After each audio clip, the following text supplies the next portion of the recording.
जयपुर से है। एसटी आरक्षण मामले में राज्यपाल ने मुख्यमंत्री को एक चिट्ठी लिखी है। आरक्षण पर विधानसभा का विशेष सत्र बुलाने या फिर अध्यादेश लाने की सलाह दी है। एसटी आरक्षण पर सरकार के प्रयासों पर भी जानकारी मांगी है। देखिए, हाईकोर्ट ने एसटी के 32% आरक्षण को निरस्त कर दिया है। जनजातीय समाज में असंतोष है इसके चलते, और कानून व्यवस्था का हवाला देते हुए जनजातीय हितों की रक्षा करना मेरी जिम्मेदारी है। राज्यपाल ने चिट्ठी लिखने के दौरान ये बात कही है और इसी के चलते उन्होंने विशेष सत्र बुलाने के लिए सलाह दी है। ज्यादा जानकारी के साथ जी मीडिया संवाददाता रजनी ठाकुर हमारे साथ जुड़ गई हैं। रजनी, 32% आरक्षण का मुद्दा लगातार गरमाया हुआ है छत्तीसगढ़ की सियासत में, लेकिन अब इसमें राज्यपाल की एंट्री हो गई है। चिट्ठी लिखी है मुख्यमंत्री को। जी, राज्यपाल अनुसुईया उइके ने आरक्षण के मामले में मुख्यमंत्री को चिट्ठी लिखी है। इस चिट्ठी में 3 अहम बातें कही गई हैं। सबसे पहले ये कहा गया है कि अगर आरक्षण के मुद्दे पर विधानसभा में विशेष सत्र बुलाकर कोई हल निकाला जा सकता है तो सरकार को उस पर विचार करना चाहिए। दूसरी बात अध्यादेश को लेकर कही गई है कि अगर अध्यादेश के जरिए भी आरक्षण की जो पुरानी व्यवस्था थी वो लागू हो सकती है तो सरकार को उस तरफ भी प्रयास करना चाहिए।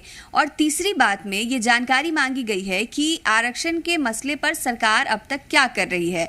हालांकि इसके पहले भी कुछ हफ्तों पहले की अगर हम बात करें तो राज्यपाल अनुसुईया उइके ने जी मीडिया से बातचीत में ये कहा था कि सरकार को वो पहले भी कह चुकी हैं और फिर से कहेंगी कि अगर आरक्षण के मुद्दे पर किसी भी तरह के कानूनी प्रक्रिया के तहत अगर आदिवासियों का भला हो सकता है तो उसे अमल में लाया जाना चाहिए। और उन्होंने उस वक्त भी विशेष सत्र बुलाने की बात कही थी, अध्यादेश की बात कही थी, और अब जाकर पत्र भी लिखा है राज्यपाल ने मुख्यमंत्री को। चूंकि राज्यपाल खुद आदिवासी वर्ग से आती हैं, छत्तीसगढ़ की राज्यपाल हैं, ऐसे में उनकी जिम्मेदारी ज़्यादा अहम, ज़्यादा बड़ी भी हो जाती है।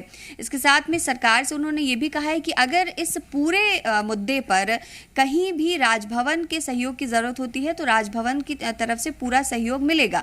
हालांकि अगर सरकार के पक्ष की हम बात करें तो सरकार विशेष सत्र बुलाने को लेकर तैयारी तो कर रही है। मौके पर अलग अलग बयान भी आते रहे हैं, चाहे मुख्यमंत्री भूपेश बघेल का बयान हो या कैबिनेट मंत्री कवासी लखमा का बयान हो। दोनों ही बयानों में ये कहा गया था कि विशेष सत्र बुलाया जाएगा, उसको आखिरी में इस्तेमाल किया जाएगा। लेकिन फिलहाल सरकार जो है वो क्वांटिफाइबल डाटा इकट्ठा कर रही है और इस डाटा के आने के बाद ही आरक्षण पर जो सरकार का पक्ष है, जो राज्य का पक्ष है, वो मजबूत हो पाएगा। और उस डाटा के आने के बाद ही विशेष सत्र को लेकर आगे प्रक्रिया शुरू की जाएगी या सुप्रीम कोर्ट में जो पूरा आरक्षण का मामला है वहां पर तर्क रखे जाएंगे। तो सरकार की तरफ से फिलहाल क्वांटिफाइबल डाटा इकट्ठा करने की बात कही जा रही है, लेकिन ये जरूर है कि राजभवन से पत्र लिखा गया है, राज्यपाल ने खुद एक बार फिर इस मामले में संज्ञान लिया है।